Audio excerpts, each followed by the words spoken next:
So we've talked about a lot of interesting topics. We've talked about it in the recent one about the Occam's razor. And now we're going to talk about cognitive biases and what can happen when you don't simplify assumptions. And that can lead to fallacies.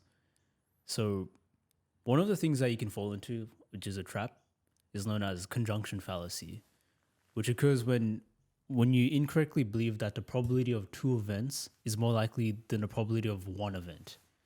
Okay, it sounds very abstract and somewhat sounds like you're going through mathematical probabilistic theory, but let me give you an example. And this is like a famous example. It's called like the Linda problem, they call it. So say like Linda, she's like a 31-year-old who's single, outspoken, and is very intelligent. And but she majored in philosophy. Yeah, there's nothing wrong with philosophy. I don't know why I said but it just came out. So as a student, she's usually concerned with like issues of discrimination and social justice. And she participated in some like anti-nuclear demonstrations. And this was actually like a test that they did. And so the participants were asked which is more probable.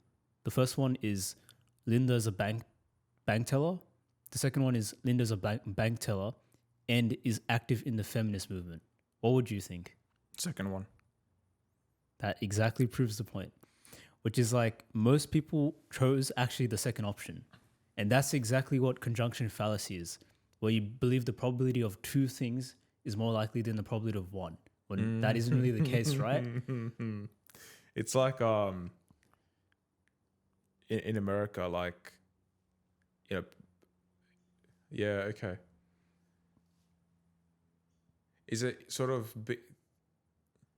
is it looking at like in this example, like for example, in America, like black people generally vote more Democrats, like for the Democratic Party, but so then people assume or there's a bias that when they see a black person or a minority, a person of color, they go, oh yeah, that person's gonna vote Democrat.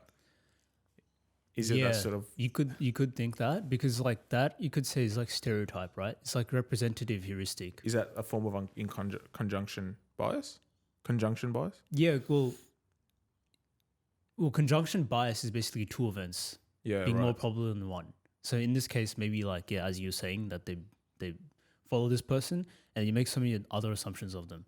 If this is true, then obviously there's going to be others, or they believe these policies are true. That means they are this type of person. It's like you made from one thing that you witnessed to like 10 different assumptions that you think are true from just one being true. Because as soon as you say social, like, being part of the social justice, you think, third wave feminism. Exactly. It makes it's just representative heuristic. It's natural. Like we would think that. We make all these types of narratives. Bank teller and a feminist. It just proved your point. But it's just like, it shows how like, exactly, right? Conjunction fallacy. We believe that the probability of two things is more likely than one. Just from just a bit of a description, because we start to build like this stereotypical caricature type of image of this person when you don't really know if that is really the truth or the case. So that's what conjunction fallacy is. It's interesting because it seems like the whole world is built on assumptions. Like everyone's thought process is built on assumptions rather than truth. Yeah, that is always going to be the case, right? We're always going to have assumptions of something. Do you think so though? Do you think that's happened a lot more because of, social media and all of the other things that have come up compared to, let's say, if we go back 50 odd years? I think people at that moment lived more in that presence and had more factual based evidence to base their thoughts off. That is very questionable. You think so? Because I think even back then, they believed that smoking was good. Which was actually a thing. So there's a lot of other problems back then that they believed in, which wasn't really true. I think when you say like, I think if we took away media, because smoking was good was a propaganda thing. Sugar being good in your cereals and sugar companies adding sugar in everything is not really a conspiracy. It's actually factual, right? Everything has added sugar now, which makes it taste better, which makes sense. So, I mean, You got me there. Like, yes, in that instance, maybe the means to find evidence was probably harder. You know, I mean, the amount of information we have. I think, all right, let's look at it this way. The amount of information we have access to now compared to 50 years ago is like tenfold. It's incredible, right? So now a lot of these assumptions can actually be proven by a generic person, for example. If someone goes in and does enough research, within an hour, they can find an answer to something. But I think 50 years ago or so, if this tobacco company's like, hey, smoking's great for you, you know, nicotine, focus, pooping, but the ability for a standard person to go and disprove that was a lot lower than what it is now. And I think now we have a lot more superficial things that we draw assumptions of. I mean, and I don't want to go down this rabbit hole, but do corporations have the best interests of people? Right? I don't think so. And it's nothing, this isn't even a conspiracy or so. Corporations are always all about money, right? It's about corporate greed. It's about how much can we churn out. And that's fine. If that's a business model that they want to work off, they need to survive, that's fine, right? But we still get pushed, certain agendas or certain items towards us. We have the means to disprove that a lot better now. But it's interesting because even though you have the means to disprove it, there's this herd mentality of just absolute bias, or whatever it is. It's people just assumptions. And I think we spoke about it in the previous episode. People basing their emotions on opinions rather than facts. And I think that's what people do really well, is hitting that emotional bit. Not the factual bit, hitting the emotions of someone. Because you get more of a reaction from someone when you hit the emotions rather than facts. Yeah, I'm just trying to understand what the question was, but I think I get what you're trying to say. I think the question I'm trying to say is what I'm trying to. I think what I'm trying to say is that I think the world today, from my opinion, is based a lot more on assumptions, and because of those assumptions, we create this character in our head. We create these biases in our head. We create these stereotypes in our head. Unfortunately, I think it's a lot more evident in this world. And I think another big thing is the diversity, right? So I think if we look at Australia, for example, 50 years ago, dominant white nation, right? Over time, migration, you've had different diversities, different cultures. It's become a very multicultural country. You've still got people that grew up in that era have innate biases, or people from different cultures bringing their assumptions, right? So for example, I'm not saying this about any Chinese or Indians or anything in general. I'm saying this in immigrants, for example, right? And Chinese immigrant might see an Indian immigrant very differently. An Indian immigrant will see a Chinese immigrant differently, right? Because of assumptions. So I think because we're so connected now as well, those assumptions come out. But also, rise of social media, you see the end thing, you see that, and then it's all based on assumptions. Like the girl with the really perfect relationship with her boyfriend, 2 weeks later, she's got a DV case against him. He's actually not the person he was.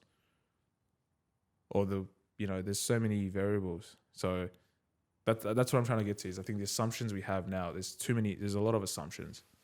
Yeah, I see what you're saying. Yeah, I think I can't really say, fact, scientifically or whatever, if that is really the case, but based off experience and just understanding, I think there is a lot more assumptions now because obviously there's more information.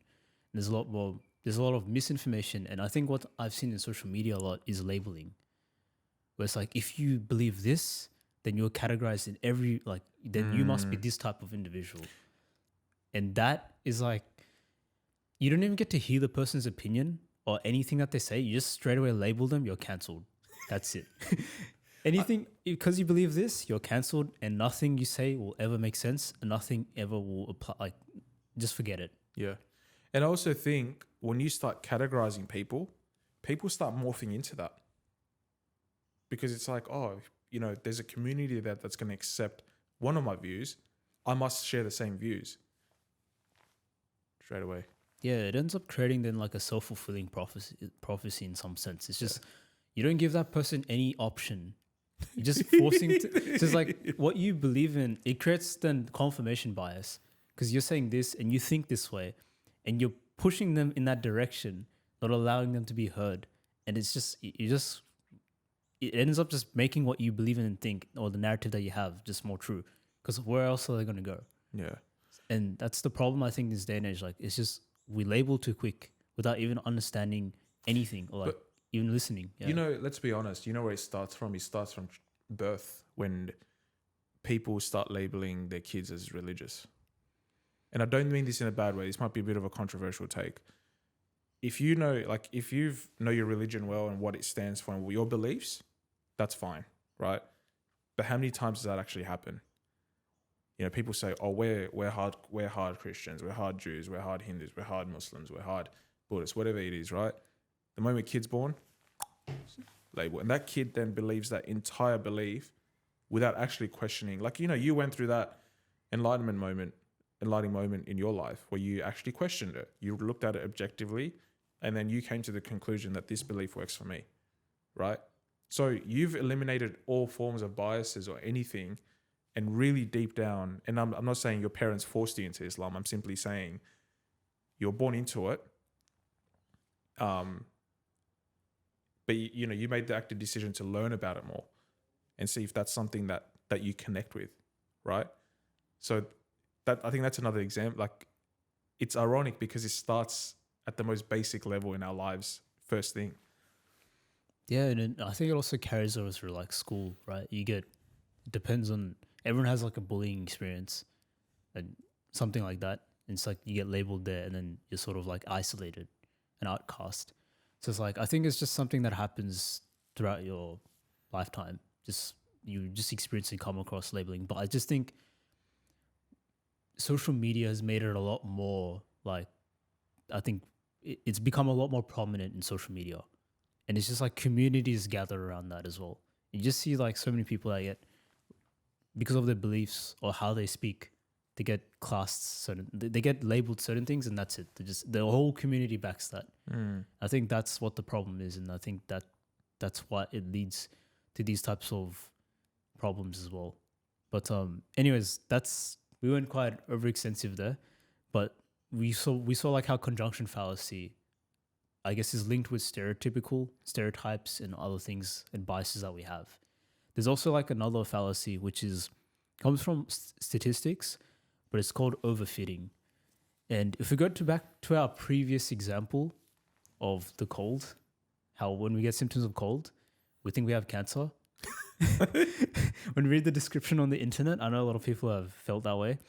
And this is like a perfect example because you're trying to overfit like something that's very complicated, like cancer, into something that's actually very simple, which is that you have a cold. So you're trying to find evidence, because then when you think that you have that, then it's like confirmation bias activates. You're starting to find symptoms of like, oh, do I have this? Like, do I actually have cancer? When it's actually, no, you just actually have a cold. And so that's the problem. That's what happens. You're trying to overfit the data of that's something very complicated to something very simple. You see it in mental health illnesses now. I was reading an article by this psychiatrist, and she said there's been I can't give the exact number, but there's been a significant increase in people self-diagnosing themselves with ADHD, tics, Tourette's, depression, anxiety.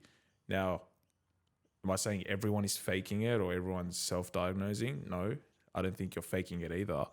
Simply saying that, could you objectively just look at it and go get properly diagnosed and actually understand at an atomic level what's actually going through your brain, what's going through your head, what's going on in your life, right? Like, but that whole self-diagnosis around the mental illness thing. I mean, I went through it. I think this is a funny one. I thought I had ADHD, right? like I'm reading the symptoms. And I'm like, oh, I think I have ADHD. Like, just can't sit and focus. I think I procrastinate. I've got too many things in my mind going on at once, and I can't seem to break it down. And when I saw a doctor, and the doctor's like, you're just procrastinating. But where did you get that message from that you thought you had ADHD? Well, that's a good question. Or? Well, a bit of the internet, yes, but also, as in whether they get full information. Yeah, internet, 100%. Yeah. Internet. Like, Or was it like people told you as well? No, I don't think it was people. I don't think it was confirmation. Like, there wasn't people confirming that. I had a few people tell me I'm an idiot, which is fair. I thought I had it because I think the way, like, some of the symptoms, etc. But maybe it wasn't picked up in childhood. Who knows? My doctor said, maybe gave me a really nice action plan and steps. Like, try doing this for 6 months. Try doing this, and if it doesn't work, then we can reassess. But we can't just jump into it right now. And I was like, no, are you sure? Like, should I go see a psychologist or psychiatrist? He's like, no. He's like, follow these steps and then we assess. So yeah, I mean, I've been guilty of it, but what I did is I go out of my way and actually find out what's actually wrong. And I think it was me just procrastinating. But now, I'm a lot more sharper. Like, it could even be lack of vitamins, man. Like, if you got a simple blood test done, for a guy, it could be your testosterone levels. If you don't have that drive, your test levels are down. What could you do? Like, there's natural ways to increase it rather than just saying, I'm depressed, I feel down. Sometimes there's a lack of vitamin D. There's a lack of sleep, like lack of magnesium, but lack of a lot of vitamins that if you just went and got a blood test, and I know in Australia, like, the blood tests are free, which is good. I know in other countries that's not the case. So, it's a bit unfortunate that's the case. But, if you got a simple blood test done, that would tell you an entire story of what's going on in your body. Instead of just going straight, oh, I have ADHD or I have X, Y, and Z. And you know what? Some people genuinely do have it. And I do, I empathize with them. But the people that tend to self-diagnose and never do anything about it is where it's a bit like you could do something about it just to really get to the facts. Yeah, definitely. And I think it's very important that you look for objective data as well to fact checked, rather than basing it off opinions, and especially opinions of the internet. Dude, people make it a whole personality. Day in the life of someone with ADHD, day 45. Are you fucking serious? Like, it's not something that should become a personality. There's people that actually struggle with dyslexia and they actually struggle. They don't go live out happy lives 24/7. It's a mental struggle. Yeah, it's very disrespectful for them as well. God. Like, just trying to... I mean, that girl with TikTok that said she had tics and then, she faked her Tourette's. Like, how disrespectful is that to someone that actually has tics and Tourette's, man? You don't, yesterday, actually, funny story, yesterday there was a guy that had a bit of a tic, and unfortunately had a bit of a thick Indian accent as well, and he's trying to just he wanted a warm bottle of Coke instead of cold from the fridge. He wanted a warm one. The guy on the other side just didn't understand him, and he's getting really, really frustrated. And then, me and my mate, we were at 7-Eleven and we're like, hey, he just wants a warm Coke. It's right there. And he's like, thank you. And you can see the tics were affecting him. But he struggles with that day to day, and you can tell that frustration is something he has to deal with every single day. And then you've got some idiot on TikTok going, I've got tics. I'm sorry I did that, but it's disrespectful to people that actually genuinely experience it. And you know what? There are people that actually genuinely experience it and document their experience and share it on TikTok for awareness. Nothing against that. Do that. I think raising awareness around it and removing the stereotype that it's a bad thing or you're seen as a negative, not a normal person, is wrong, right? We need to remove that stereotype and really understand that, raise awareness. You can be you're not an outcast. You're a human being. But this is specifically people that fake their stuff and create a fake reality. Yeah, definitely. And I think with social media and stuff, you have to be you have to be very careful about these things, making fun of people that are going through these types of hardships and difficulty. But Sorry, I went on yeah. a tangent. No, that's all right. So yeah, coming back to overfitting as well, I think as we were saying, like, you know, trying to get a very complicated scenario and then basing that as off the conclusion of something very simple can lead to a lot of problems. Like someone who thinks they have cancer when they have a cold, you can think about the amount of energy, time, investment, stress that they go through thinking that they have it, and they go through all that test or whatever. It can lead to a huge error in that case, a huge problem. So I think it's very important that you can apply Occam's razor in this case and just shave off the most complicated ones, go towards the most simplest, and it will reduce your unforced error from occurring and this fallacy of overfitting happening. So, and like the best one I can think of, or the funniest one that I've come across on social media, was like this guy. He just gives jokes that don't make sense. Have you seen those videos? So there's like one where it's just like, where did the lion go to sleep? And it's just like, Patrick Mahomes. Just like really Makes no sense. makes no sense. And one of the guys, he was just laughing at it.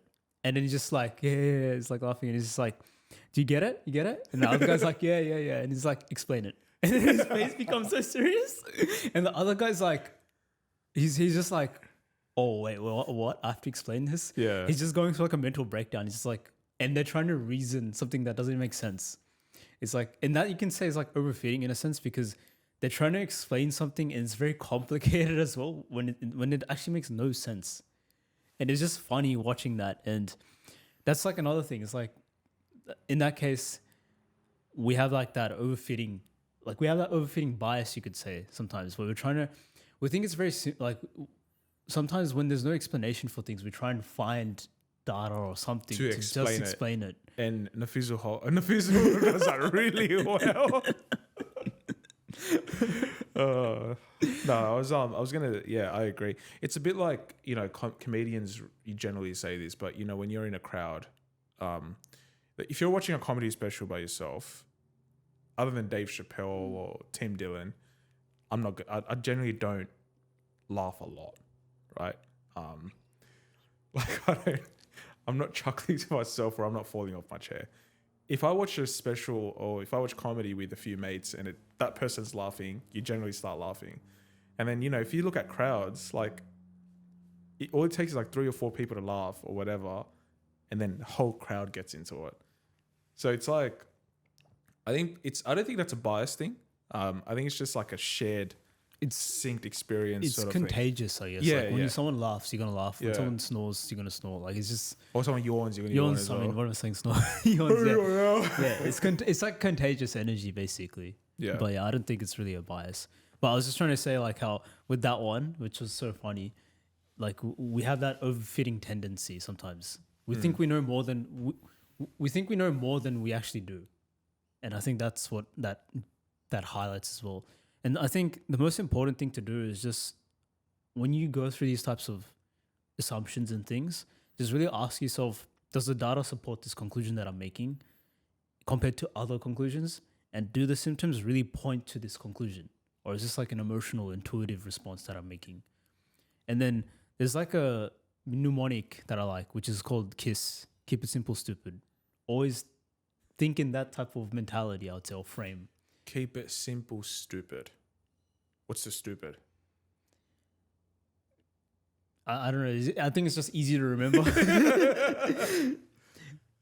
Keep it simple, stupid. Yeah, it's just how the mnemonic goes. And I suppose it's just as this really says, keep it simple, stupid. Make it so simple that it sounds ridiculous. There's a lot of other different types of biases, right? Like, there's plenty of other biases. I really enjoy talking about biases because I think it's so real, like, it's so practical. And when I say practical, it's so evident in everyone, not just people on social media or wherever. Every single human being, and it's just the way our brains are structured, is innate to bias. We are very biased human beings. Now, that bias comes from experiences. It comes from different life lessons. It comes from different lifestyles, and it's no one's fault. I mean, I'm not going to say I'm not guilty of it. I think everyone's guilty of it. some point. Yeah, I mean, it's because we have emotions and things like that, and our experiences are different. The way we interpret things, our narratives we build is different. So we're gonna obviously there's a culture. There's so many things to it, religion, like so many things that you have your beliefs of that shape your biases or make your biases happen. And I mean, the thing is just being aware about it in certain situations where you should be as objective as possible. Like for example, Richard Feynman, I think it's Richard Feynman or Richard Feynman. He's like a physicist, and he also would try and the way he would do experiments was obviously to minimize bias as much as possible. Because when you're dealing with like things like science, maths, and things that are very, very logical, you want to be as least biased as possible. And basically, he led to like he basically contributed to the development of modern physics, and he would basically have a lot of like, because with science, it always starts from a hypothesis, certain assumption about something. Then you go through like the scientific method, which is like you're gonna basically do an experiment, then you're gonna observe the results of the experiment, and then you're gonna test, and then you just build a conclusion from that. And that's what that's what they would do a lot. And by doing that as well, he would find conjunction fallacies sometimes that would be revealed from the data that you receive. And because if you make a hypothesis and you say, oh, this is true, then this other event must be true. But the way you can prove that it's probably not the case is like through scientific method of going through the process of what I just mentioned. And then you can also have overfitting, where it's like you've only done it once, right, the test. So you should do it like another 3 or 4 times. So then you prevent yourself from overfitting occurring. And through repeatability and testing, then you can identify common patterns. Then you see like, okay, this is happening consistently. That means that there's some certain truth to this. And maybe a lot of the other results, which might have like some extreme cases, might be like noise, which might not be, might not refer, there might have been some little slight changes or something in the experiment that created such a huge different result outcome. So like, I'm just trying to say like how you want to be in those circumstances where you want to make where you're making very important decisions that involve numbers, science, or it impacts society. You're going to try and be as objective as possible in those situations. And it's just like being aware of biases. How can you minimize it through mental models and different types of ways of thinking? Easier said than done. But I think it's a good way to reflect and really break down things, because I think that's what sometimes people just sort of need. It's just that, can I look at this differently, and how do I do that? Yeah, well said. And I think, yeah, obviously it's easier said than done, but it's through practice and learning that you'll be able to understand how to think in a different frame. Yeah. Cool. I think we'll wrap up here, but that was a really good conversation. I think there's a lot more to explore when it comes to biases, to be honest. But yeah, no, thanks for your time, Wasif, and thanks for listening, everyone. Please like the video, subscribe to our YouTube channel, and please follow us on our Instagram, TikTok, and whatever streaming services you may be listening on. Thank you. Thanks, everyone. Thanks, Jeff. See you guys on the next one.